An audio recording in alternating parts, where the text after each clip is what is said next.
Good morning students.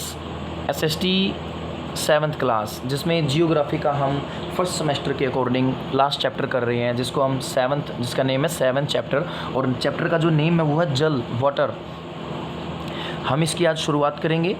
सबसे पहले मैं चैप्टर आपको रीडिंग से पहले आपको ये जो है इसमें मीन्स कुछ वर्डिंग है वो आपको रीड आउट करवाना चाहता हूँ। देखो थोड़ी वर्डिंग इसमें काफ़ी सारी है, लेंथी हो जाएगी, लेकिन आपको कोई दिक्कत नहीं आनी चाहिए। आप इसको सिर्फ रीडिंग करनी है बेटा, इसको मेमोराइज़ नहीं करना होता। जो ये शब्दार्थ दिए होते हैं ये किस लिए होते हैं, ताकि आपको दोनों तरह के वर्डिंग समझ में आ जाए, चाहे आप हिंदी मीडियम के में पढ़ते हो चाहे इंग्लिश मीडियम में। देखो तो लेकिन थोड़ा हमें इंग्लिश की भी नॉलेज होनी चाहिए। वैसे भी तो आप साइंस और अदर सब्जेक्ट इंग्लिश मीडियम में करते हो, तो वहाँ भी इससे हेल्प हो जाती है। सबसे पहले है रिमझिम। रिमझिम का मतलब होता है पिटर पैटर। रिमझिम बारिश होती है ना, तो उसको पिटर पैटर बोलते हैं।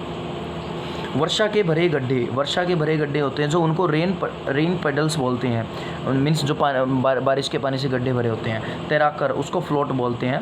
गायब, वैनिश। वैनिश जैसे एक कपड़े धोने के लिए आता है ना, वो वैनिश, उसकी ऐड आती है टीवी में, पिंक कलर का उसका पाउच होता है या बॉक्स होता है, तो उसका नाम वैनिश क्यों है? क्योंकि वो दाग को गायब कर देता है, ऐसे ही इसीलिए तो ये वैनिश वही है। वाष्पित, इवेपोरेशन। प्रक्रम, प्रोसेस। स्वरूप, फॉर्म। जल चक्कर, वाटर साइकिल। थलशाला,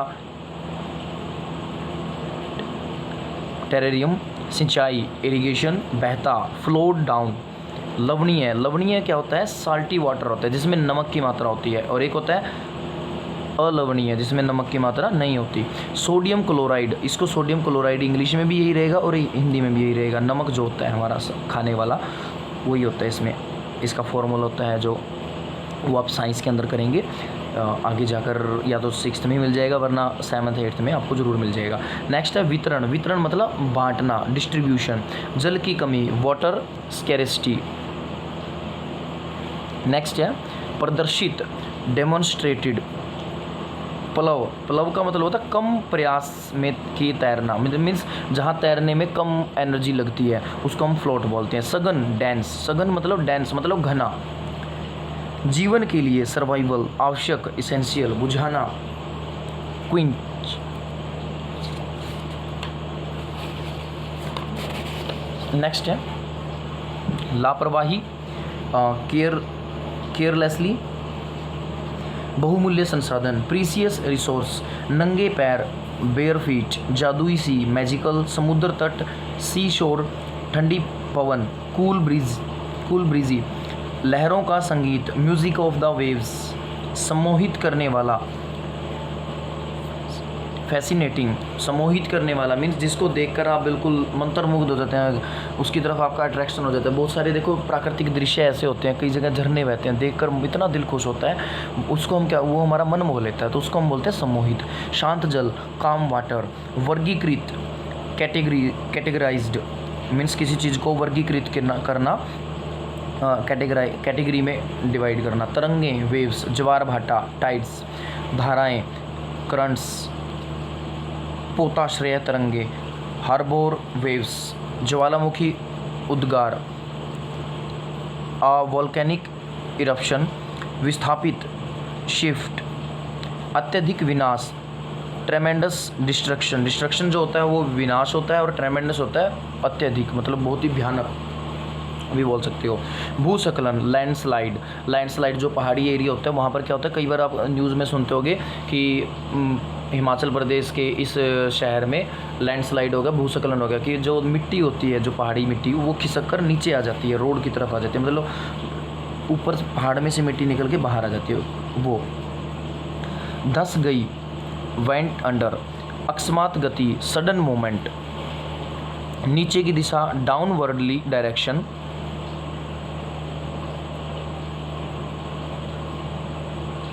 नियम से का मतलब है राइम, रिदमिक। तट, शोर। ज्वार, हाई टाइड। भाटा, लो टाइड। देखो एक तो होता है ज्वार और एक होता है भाटा। ज्वार को बोलेंगे हाई टाइड और भाटा को बोलेंगे लो टाइड। पीछे चले जाना मीन्स रिसाइड। गुरुत्वाकर्षण बल, ग्रेविटेशनल पुल या ग्रेविटेशनल फोर्स भी बोलते हैं इसको।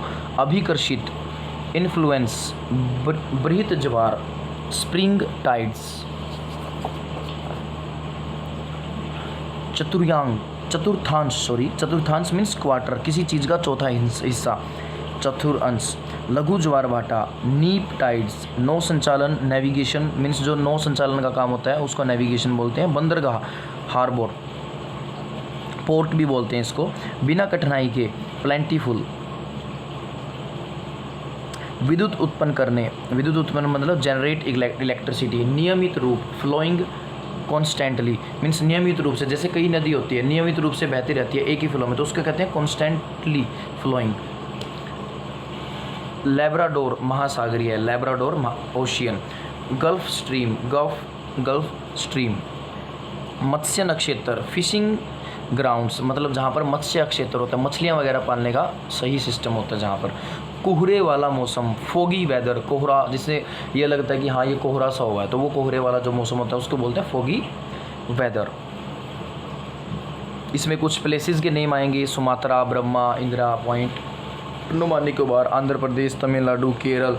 कुछ समुद्र की क्रियाएँ आएंगी जो समुद्रों के अंदर घटित होती है, जैसे सुनामी तरंगे हैं, महासागरीय धाराएँ हैं और धाराएँ हैं या फिर ज्वार भाटा है। तो ये बेटा आपको इस चैप्टर के अंदर पहले से ही रीड कर लेना है। उसके बाद आपको जो करना होगा वो इम्पोर्टेंट फैक्ट्स मेमोराइज़ करने होंगे। पहले जो मैं रीडिंग की वीडियो सेंड कर रहा हूँ उसके रीडिंग भी कर लेना। इसमें आपको 5 इम्पोर्टेंट फैक्ट्स जो हैं 5 या 6 देखते हैं कितने मतलब इस पेज पर जो आपके रीडिंग से रिलेटेड होंगे वो मैं आपको करवा दूंगा। जल चक्कर, जिस प्रक्रम में जल लगातार अपने स्वरूप को बदलता रहता है और महासागरों, वायुमंडल एवं धरती के बीच चक्कर लगाता रहता है। देखो जो पानी होता है ना, वो समुद्र वगैरह नदियां हैं या किसी गड्ढे वगैरह का जो पानी है वो धीरे धीरे sun की धूप की वजह से क्या होता है ऊपर चला जाता है, वाष्पीकृत होकर वेपराइजेशन की वजह से, और वो फिर वापस ऊपर बादल बन के वापस धरती पे आ जाता है, फिर ऊपर चला जाता है, फिर धरती पे। तो जो पानी का जो ये चक्कर है इसी को हम जल चक्कर बोलते हैं। तो वायुमंडल और महासागर और धरती है, पानी इसके बीच में चक्कर काटता रहता है, इसलिए इसको जल चक्कर कहते हैं। नेक्स्ट है सुनामी। सुनामी जो है वो एक भूकंप, ज्वालामुखी उद्गार या जल के नीचे भूस्खलन के कारण महासागरीय जल अत्यधिक विस्थापित होता है। इसके परिणाम स्वरूप 15 मीटर तक की ऊंचाई वाले विशाल ज्वारीय तरंगें उठ सकती हैं और जिसे सुनामी कहते हैं। मीन्स क्या होता है कि जो समुद्र तल होता है उसके अंदर जो भूकंपीय तरंगें उत्पन्न होती है, उन तरंगों की वजह से महासागर का जो जल है वो बहुत ही बड़ी मात्रा में विस्थापित होता है, मतलब एक जगह से दूसरी जगह पर चला जाता है। अब समुद्र का पानी ना तट के ऊपर आ जाता है, बहुत दूर तक ज़मीन पर फैल जाता है और बड़ी भयंकर रूप से आता है वो। तो ऊँची ऊँची 15 मीटर कहता है, 15 मीटर से ज़्यादा अधिक ऊंचाई तक की तरंगी उठने लगती है। 15 मीटर लगभग मान के चलो 15 लगभग 40 फीट 40 फुट जो है ना उससे कुछ ज़्यादा ही होगी इसकी अमाउंट, लगभग 45 मान के चलो, 45 से ज़्यादा भी भला हो। तो इसके आसपास की जो ऊंचाई, अब देख लो 45 कितना ऊंचा हो जाता है। हमारे जो घरों की जो मतलब जो ग्राउंड फ्लोर की जो हाइट होती है ना वो लगभग 10 फीट होती है, 10 फीट के आसपास, या किसी के 12 होगी। तो ऐसे राउंड फिगर मान के चलो, अब देख लो कितनी ऊंचाई हो जाएगी, तो ये तो बहुत होगी, 4 टाइम्स के आसपास हो जाती है। नेक्स्ट है वाष्पीकरण। वाष्पीकरण में कहता है वह प्रक्रिया जिसके अंतर्गत पृथ्वी के धरातल का जल वाष्पित हो जाता है, मीन्स वेपर्स में कन्वर्ट होकर, भाप में कन्वर्ट होकर, वाष्प में कन्वर्ट होकर बदलकर ऊपर चला जाता है। ठीक है, मीन्स वह प्रक्रिया जिसके अंतर्गत पृथ्वी के धरातल का जल वाष्पित हो जाता है। संघनन। संघनन क्या होती है? वह प्रक्रिया जिसके अंतर्गत वाष्पित जल ठंडा होकर बादलों का रूप धारण कर लेता है। देखो पृथ्वी से जब जल भाप बन के ऊपर जाता है उस प्रोसेस को तो बोलते हैं वाष्पीकरण। और संघनन किसको बोलते हैं? जब वही जल ऊपर जाकर ठंडा होकर बादल बना देता है तो उसको बोलते हैं संघनन। नेक्स्ट है लवण जल और एक होगा इसमें अलवण जल। देखो लवण जल, लवण का मीनिंग हमने पीछे वर्ड में पढ़ा था कि साल्टी वाटर होता है। तो साल्टी वाटर मीन्स जिस जल में नमक की मात्रा होती है या नमक की मात्रा बहुत ज़्यादा मात्रा में अधिक होती है तो उसको बोलते हैं लवणीय जल या लवण जल। और जैसे समुद्र और महासागरों का जल होता है, ओशियन और सी का, तो वो बेटा ऐसा ही होता है, वो बहुत ही खारा होता है, उसको हम पी नहीं सकते। नेक्स्ट होता है अलवण जल। अलवण जल मीन्स इसे मीठा जल भी कहा जाता है, जिसमें नमक की मात्रा नहीं होती। इसमें नमक की मात्रा बहुत ही कम होती है या बिल्कुल ही नहीं होती। अलवण जल जो मिलता है वो हमें नदियों से मिलेगा या फिर जो तालाब वगैरह होते हैं, जो हिम नदी या सोते वगैरह जो होते हैं, इनसे मिलेगा। तो ये थे बेटा आपके इम्पोर्टेंट फैक्ट्स। ये सारे इम्पोर्टेंट फैक्ट्स यहाँ तक मीन्स आपके हो गए 1 2 3 4 5 6 हो गए लगभग। तो ये आपको क्या करने हैं, ये आपको मेमोराइज़ करने हैं। और रीडिंग जो है वो आपको दूसरी जो वीडियो है, वीडियो का जो लिंक मिला हुआ है वहाँ से रीडिंग करनी है, यहाँ से इंपॉर्टेंट फैक्ट्स मेमोराइज़ करने हैं। और जो आपको शब्द अनुवाद करवाया गया है, वर्ड ट्रांसलेशन करवाई गई, वो सिर्फ रीड करनी है, जस्ट रीडिंग के लिए है। थैंक यू बेटा, हैव अ गुड डे।